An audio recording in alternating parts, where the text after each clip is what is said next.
В эфире информационная программа «Итоги дня». С вами Марфирина Алексеева. Добрый вечер. В начале выпуска озвучу основные темы уходящего дня. В Якутске потушили пожар на улице Курашова. Горели утеплитель и строймусор. Расскажем подробности происшествия. Прямая линия с Айсеном Николаевым состоится 27 сентября. Глава Якутии ответит на интересующие якутян вопросы в прямом эфире.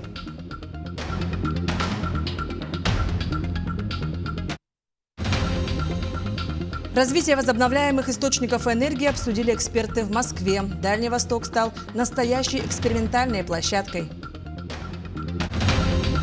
С начала учебного года эпидобстановка на территории Нерюнгринского района ухудшилась по заболеваемости ОРВИ. О предпринимаемых мерах. Театр эстрады стал соискателем самой престижной театральной премии страны с мюзиклом «Багровое солнце». Эксперты «Золотой маски» прибыли в Якутск.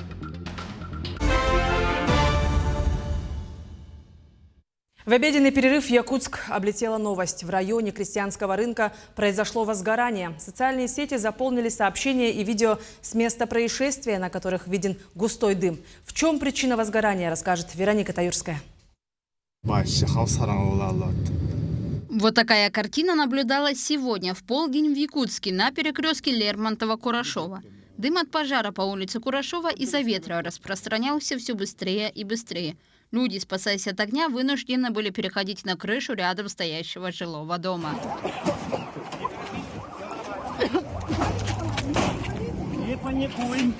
Первые звонки поступили на пульт противопожарной службы в 11:57 по местному времени. К моменту прибытия МЧС горела территория под крыльцом здания. Как позже выяснилось, пламя охватило площадь 16 квадратных метров. Дым валил с двух сторон. Что-то горит, это под домом, может. Мы видели много пожарных машин, как работают пожарные люди.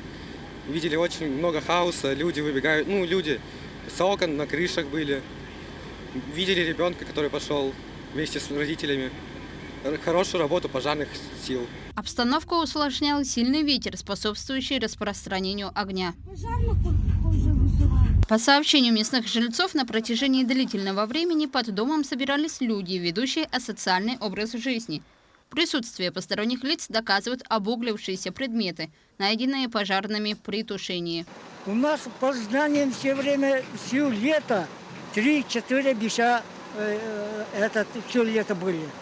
Они, даже управляющая компания 2 раза звонил и участковому тоже предупредил.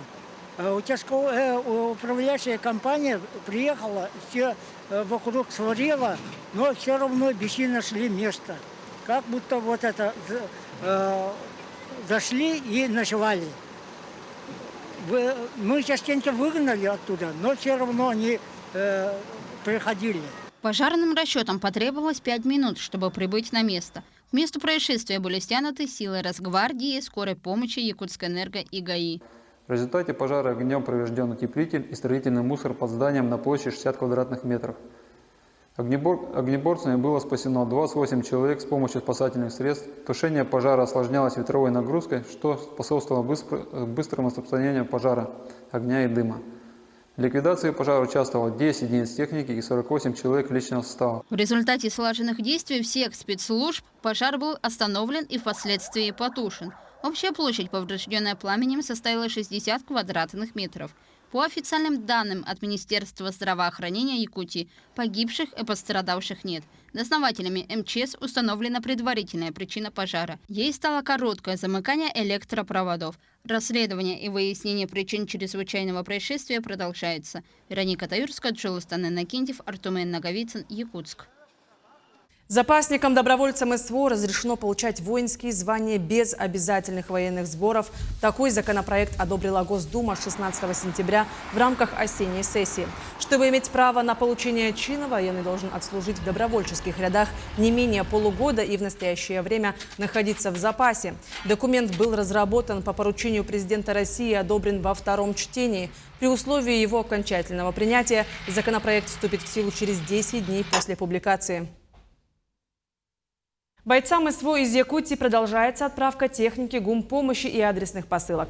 По заявке Восточного военного округа готовится поставка беспилотных летательных аппаратов воинским формированием. Также в рамках федеральной программы «Патриотическая» якутскими производителями продолжается производство необходимой техники. Мероприятие по дополнительному обеспечению участников СВО продолжается. В рамках федеральной программы ТОР «Патриотическая» якутскими производителями «Зеленая энергия», «Сахадрон», ЕКТ «Сокол» будет продолжена работа по производству квадроциклов, электромотоциклов и беспилотных летательных аппаратов. Продолжается сбор и доставка автотехники, гуманитарной помощи и адресных посылок для военнослужащих от Республики Саха-Якутия. Комитет Госдумы по обороне рекомендовал Палате парламента принять в первом чтении законопроект, который предусматривает возможность призыва на срочную службу в течение всего календарного года. Нововведения предусматривают, что в течение всего года будут проводиться профессиональный психологический отбор и заседания призывной комиссии, а отправка граждан к местам прохождения службы будет осуществляться в установленные сроки. При этом в документе указано, что фактическая отправка призывников для прохождения военной службы будет осуществляться дважды в год с 1 апреля по 15 июля и с 1 октября по 31 декабря. 90 лет со дня образования празднует Институт гуманитарных исследований и проблем малочисленных народов Севера Сибирского отделения Российской академии наук. В Якутии он является одним из старейших научных центров. В честь юбилея проходит череда встреч и обсуждений о дальнейшем развитии института и его исследований. Одним из таких тем стали формирование национальной государственности народов Якутии, сохранение и изучение их культуры, а также лингвистические идеи Платона Аюнского. В них принимает участие более 100 российских и зарубежных ученых. Глава Якутии сердечно поздравил всех научных сотрудников. В институте и в республике идет большая научная сессия, посвященная юбилею института. Это целая череда мероприятий. В понедельник мы начали конференцией, посвященной основателю нашего института, выдающемуся сыну якутского народа Платону Алексеевичу Аюнскому. Большая конференция прошла. На конференцию приглашены гости со всей Российской Федерации. Вчера состоялось 3 больших круглых научных стола, посвященных академическим проблемам, где мы обсудили историю наших достижений и наметили дальнейшие перспективы наших исследований. Прямая линия с Айсеном Николаевым состоится 27 сентября. Глава Якутии ответит на интересующие якутян вопросы, а также обсудит актуальные для республики темы. Трансляция состоится в следующую субботу и начнется с 19 часов. Традиционно в День государственности республики я отвечу на все вопросы, которые волнуют якутян в прямом эфире, сказал Айсен Николаев. Вопросы можно будет отправить в Telegram-боты и приложение «Макс».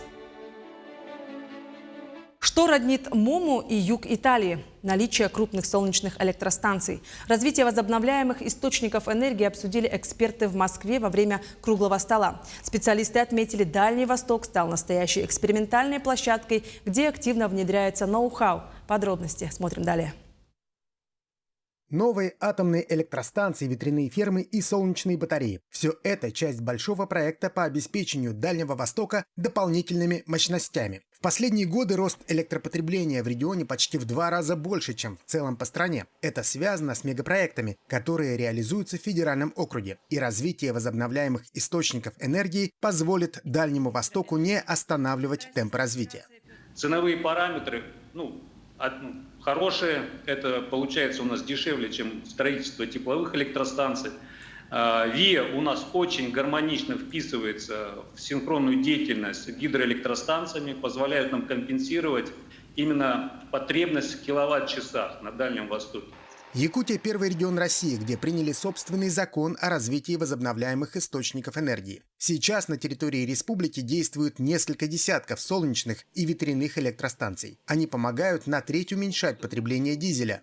Дальний Восток, он, конечно, с точки зрения солнечной энергетики очень привлекательный, потому что солнечная радиация, которая на Дальнем Востоке есть, она сравнима с выше средних мировых значений, то есть это около 1500 киловатт-час на киловатт, то есть в сравнении с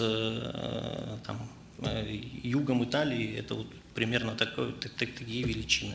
У Дальнего Востока есть все перспективы стать действительно таким лидером по развитию возобновляемой энергетики и снижению углеродного следа электроэнергии в России. Но, еще раз отмечу, вот этот дополнительный отбор, на наш взгляд, он открывает отличные перспективы для тиражирования этого опыта в других регионах. В этом году было объявлено, что дополнительно на Дальнем Востоке в ближайшее время появится еще 45 проектов с возобновляемыми источниками энергии. А для нашей республики знаковым станет ввод атомной станции малой мощности в Устьянском районе. Он запланирован на 2031 год. Максим Кардоза, Виктор Олесов, Москва.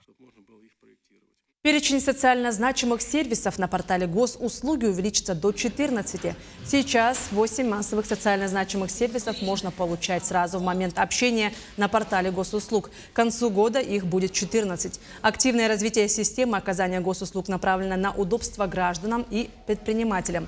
Отмечено, что сокращение документов и сведений, которые нужно предоставлять при формировании заявлений, экономит время и делает весь процесс менее обременительным. С начала учебного года эпидобстановка на территории Нерингринского района ухудшилась по заболеваемости ОРВИ. За прошедшую неделю заболеваемость возросла более чем в 2 раза. В школьной возрастной категории заболеваемость превысила эпидпороги на 50%.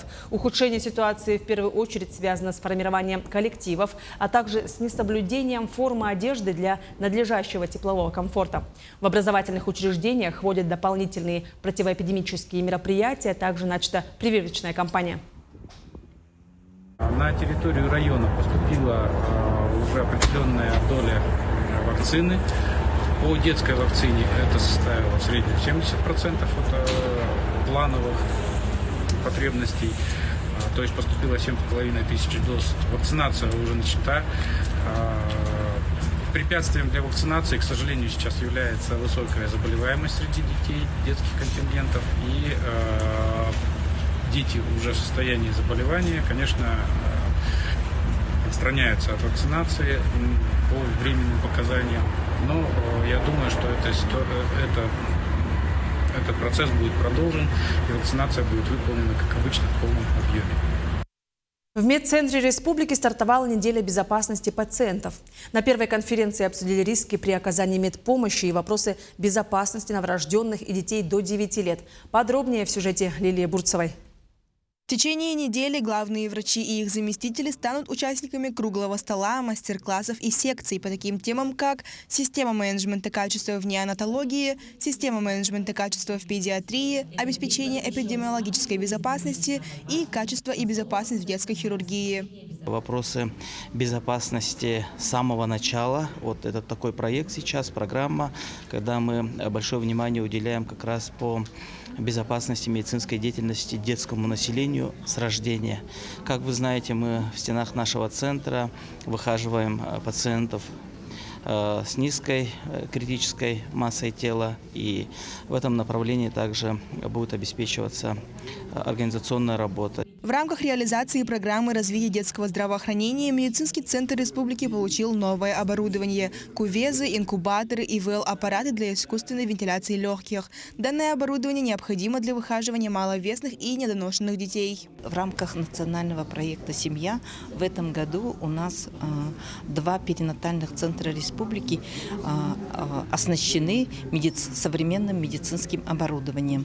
На сегодняшний день уже почти все оборудование поставлено и идет приемка данного оборудования.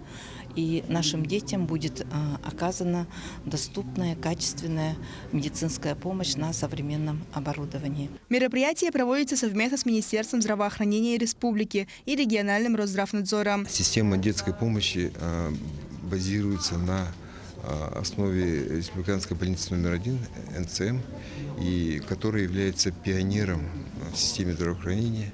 И детская служба нашего медцентра, она работает на высоком уровне. И это подтверждается тем, что НЦМ является координатором и организатором медицинской помощи, которая оказывается детям разного возраста. Итоги работы конференции будут подведены в конце недели. Лилия Бурцева, Семен Семенов, Якутск. Международный библиографический конгресс продолжает свою работу. Эксперты рассуждают, как глобализация уже повлияла и повлияет впредь на многоязычие и культурное разнообразие. Ученые расскажут о современных подходах сохранения языков малочисленных народов, обсудят особенности обучения детей родной речи. Поговорили и о цифровых инструментах, в частности, как применять искусственный интеллект для поддержки языков. В конце сессии Национальная библиотека Якутии и Яндекс подпишут соглашение о сотрудничестве. Цель моего выступления в том, что на основе государственного языка каждое государство имеет право предоставить всем своим народу свободный выбор языка, чтобы каждый молодой человек имел право изучать не только свой родной язык, изучал другие языки мира, культуру и традицию. Таким образом у них развивается культурная деятельность и культурное общение с народом мира. С 17 по 21 сентября в Нижнем Новгороде пройдет слет Всемирного фестиваля молодежи. Это одно из крупнейших международных событий года. По результатам отбора участниками фестиваля стали 2000 человек из 120 стран. В их числе молодые лидеры в сфере предпринимательства, государственного управления, образования и науки, креативных индустрий и творчества, медиа и спорта, цифровизации и IT. Якутию на масштабном форуме представят 5 участников. В Якутске на стадионе «Юность» прошла торжественная церемония посвящения в студенты СВФУ. Программа обширна. Ребята прошлись торжественным парадом и записались на интересующие их курсы. Подробнее в сюжете далее. Тысячи первокурсников собрались, чтобы официально вступить в ряды студентов СФФУ. В этом году одним из наиболее востребованных подразделений стал Институт языков и культуры народов Северо-Востока России. Туда поступили 224 студента. Я закончил Эгидейскую среднюю школу имени Эдуарда Калыша Пекарского. Я выбрал педагогическое образование с 2 профилями подготовки. Это якутский язык и литература с дополнительным образованием культурно-досуговой деятельности. Это направление для меня ближе всего, потому что я с школьных годов очень активно участвую во многих мероприятиях и проектах. Также в рамках посвящения первокурсники смогли записаться на интересующие их активности. Я окончила свою сельскую школу, Токинская школа-интернат. С Уфу я мечтала с детства. И вот, я очень рада, что наконец поступила. Я являюсь членом ППО, еще вступила в ПОС ИТ. От студенческой жизни я ожидаю много новых знакомств и хорошее времяпровождение со всеми студентами СУФУ. В этом году в университет поступило более 5000 первокурсников, из них 34 олимпиадника и 3 стубальника. Наибольшее количество первокурсников поступили в мединститут – 589 человек, и в Институт математики и информатики, где поступили 292 первокурсника. Через несколько дней еще поступят еще несколько сотен первокурсников. У нас почти 6000 первокурсников будет по всем направлениям. Для нас это достаточно ответственно. Все-таки я их уже глаза видел, все стремятся к знаниям. Я очень надеюсь, что Северо-Восточный федеральный университет оправдает надежды наших счастливых первокурсников. Впереди у студентов долгий и интересный путь обучения, наполненный новыми знаниями и яркими моментами. Даяна Федорова, Артем Наговицын, Якутск. Якутские курсанты стали финалистами соревнований «Путь воина». По итогам первого дня команда «Ботур» победила отряд «Амурские воины» из Хабаровского края. Якутяне выработали стратегию, в основе которой лежала оборона с элементами наступления. Под грамотным руководством командира команды бойцы «Ботур» разбили отряд хабаровчан и обезвредили 9 из 10 участников. В свою очередь якутская сторона лишилась 5 членов команды. Теперь курсанты республиканского филиала Центра «Воин» в финальной битве встретятся с победителями пары Сталинград Волгоградской области и Соболь Тюменской области. Завершающая встреча состоится 19 сентября. Встретились где-то мы в 4 часа. Я вот стою, я был спереди всех, головным надзором был. Я вижу 2 девочек, которые идут спереди с Хабаровского края. Я вот стою, смотрю на них, целюсь, и они меня не видели. 5 секунд проходят, поближе подходят они. Я начинаю стрелять, вот их обезвредил. Потом вижу, как они прям все во вход идут. Я прям кричу, что они во вход идут. 2 с обхода убил. У них осталось одного, мы думали, там осталось где-то 4 человек, и вот поэтому мы решили обход пойти через болото. Также в Якутске стартовал региональный слет всероссийского проекта «Хранители истории». В нем принимает участие более 20 команд со всей республики, чтобы побороться за право представить Якутию на всероссийском этапе. Подробнее Тимур Калмогоров. Первый день республиканского слета ознаменовался открытием выставки. Участники проекта, как хранители истории, представили свои находки и экспонаты, найденные во время экспедиций и исследований. От древних окаменелостей и костей вымерших животных до якутских изделий и трофеев Великой Отечественной войны. На выставке я рассказываю про трилобитов, агностидов. Это первые животные, которые появились на нашей земле около 540 миллионов лет назад. Они все настоящие, мы их сами находим в полевых условиях, на карьерах у речки Мамыгыр, на Еланке, ботами, титары. Эта работа очень интересная, мне саму это очень привлекает. Я хожу с удовольствием в эти экспедиции, потому что я помогаю своей экологии, показываю детям, что у нас на нашей земле очень много находок, ископаемых. Событие еще более значимое, ведь в рамках слета прошло посвящение более 200 новых ребят в хранители истории. Сейчас же в республике их насчитывается уже более 1500 человек. Это более 100 отрядов. Одна из них, Дарья Фатеева, в прошлом году была в составе сборной Якутии, которая представила ее на втором всероссийском слете. Хранителем может быть каждый, кто заинтересован в сохранении истории нашей страны. Это очень, на самом деле, почетное звание, скажем так. И я думаю, что мне помогло стать хранителем истории то, что у меня очень сильно этим интересуется отец. И он во мне как раз-таки вложил эти навыки сохранения истории и вообще любви к прошлому, любви к тому, с чего все начиналось. Я стараюсь другим детям, другим ребятам, участникам проекта тоже передать свою любовь к истории, чтобы они интересовались им и были вовлечены. Хранителем истории может стать любой ребенок от 6 лет, тем самым начав официально исследовательскую активность, с малых лет познавая историю своего края.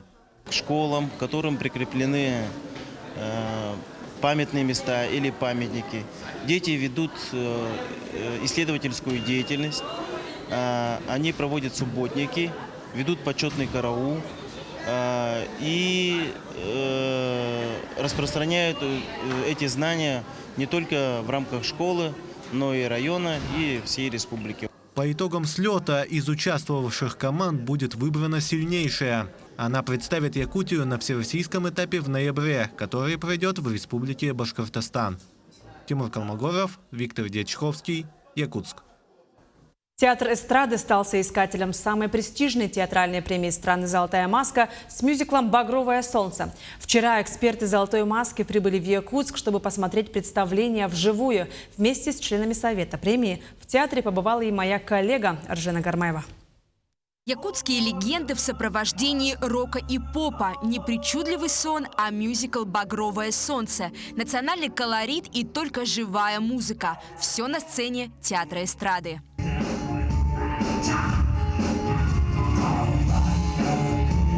Главная героиня Тулук отправляется в путешествие, чтобы освободить родителей из заточения враждебного племени. В нелегком пути девушка отдает дань уважения якутской природе, а стихии помогают ей в ответ. Потому артисты предстают в неочевидных амплуа. Я играю Аллу Кмас, святое дерево, подсказываю ей путь, благословляю ее, она меня кормит, как мы кормим, да, наши эти священные места. Все композиции оригинальные. В качестве автора музыки выступила Варя Максима. Не только певица, но и, как оказалось, талантливый композитор. Для меня это, конечно же, огромная радость, что мои песни зазвучали живьем в исполнении вот этих замечательных артистов, моих коллег, которые, я считаю, что иногда какие-то песни, они не показывают их истинный талант. И я хотела показать действительно их возможности, что я надеюсь, что получилось. это один из самых ответственных показов мюзикла, ведь сегодня в зрительном зале присутствуют эксперты «Золотой маски». Они и решат, станет ли «Багровое солнце» номинантом премии. Сам по себе спектакль, как мне кажется, был выбран экспертным советом, и он прошел в соискателе именно потому, что здесь отражается культура республики, здесь сохраняется история, это сюжет, который связан с язычеством республики Саха, это мюзикл, который идет на национальном языке и который отражает, и который связан с традициями вашего народа. Войдет ли мюзикл в шорт-лист, узнаем в январе следующего года. Но в любом случае якутский зритель может погрузиться в мир родной культуры в театре эстрады. В сентябре артисты дадут еще 2 представления. Ржана Гармаева, Нюргун Старостин, Якутск. Таким увидели уходящий день наши корреспонденты. Ну а я с вами прощаюсь. Всего хорошего и до встречи в эфире.